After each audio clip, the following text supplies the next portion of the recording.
Contra la crisis, la palabra de Dios.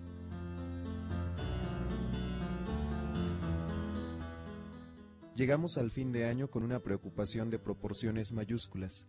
Las noticias que se comentan por todas partes. Casi todas mencionan algo del gran problema que esta vez abarca al mundo entero. Sí, me refiero a la crisis económica mundial que viene a sumarse a la crisis del calentamiento global y a la crisis del hambre, y otras como la de la inseguridad y las guerras, a las que el ser humano ya casi se está acostumbrando. Como siempre, las consecuencias tienen que soportarlas los más vulnerables. Pero, ¿qué es lo que ha causado todo esto?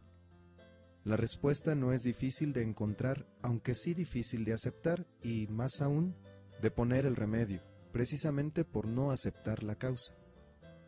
El mal no hay que buscarlo en la economía, ni en la política, ni en ninguna otra actividad del hombre, sino en su corazón, pues el hombre siempre actúa de acuerdo a lo que almacena en su corazón. Toda crisis supone un abandono de valores y eso mismo es lo que engendra después. Las actuales crisis se derivan de la voracidad en la adquisición de bienes, en la mayoría de los casos innecesarios, en el egoísmo que solo ve en los demás una potencial fuente de lucro, en pretender que el placer sensual es la meta más grande del hombre, en llevar adelante una competencia totalmente desigual en la que solo unos cuantos se apoderan de lo que despojan a los más débiles. Si la causa se encuentra en el corazón del hombre que se ha dejado envenenar por el pecado, ahí es donde debemos buscar la solución. Esta, sin duda, no es nada fácil. Construir es mucho más difícil que destruir, pero las crisis que no se superan matan.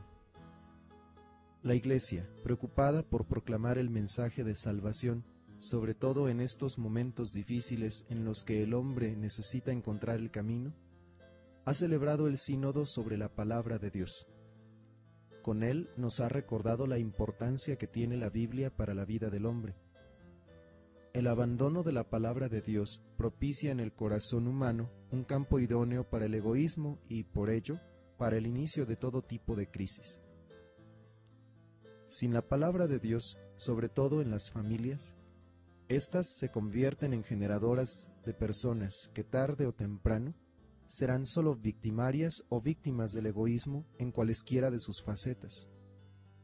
Por ello, el sínodo en su mensaje nos dice: cada casa deberá, pues, tener su Biblia y custodiarla de modo concreto y digno, leerla y rezar con ella, mientras que la familia deberá proponer formas y modelos de educación orante, catequística y didáctica sobre el uso de las Escrituras, para que los jóvenes y doncellas también, los viejos junto con los niños, escuchen, comprendan, alaben y vivan la palabra de Dios.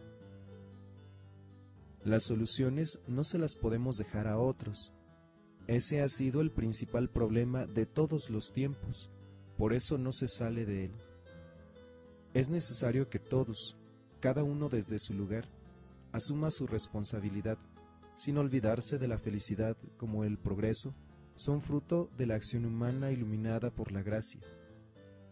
La palabra de Dios debe ser la luz que ilumine el caminar de los hombres. Complejos, prejuicios o rechazos con supuestos fundamentos solo harán más difícil el camino. No olvidemos que la palabra de Dios nunca ha defraudado a nadie y a nadie ha sido infiel, ni a nadie ha perjudicado. Ha sido el corazón del hombre el que sí lo ha hecho y ha sufrido por ello. Es necesario que nuestra colaboración para solucionar las grandes crisis sea con muchas pequeñas acciones. Leer, escuchar, meditar y practicar las enseñanzas de la palabra de Dios. Vivir como nos lo enseña, con austeridad, sin contentar en todo nuestro egoísmo, ahorros económicos, realizar nuestro trabajo con espíritu de servicio, etc. Todas estas acciones deben ser la expresión de fe que logren de Dios su sentido.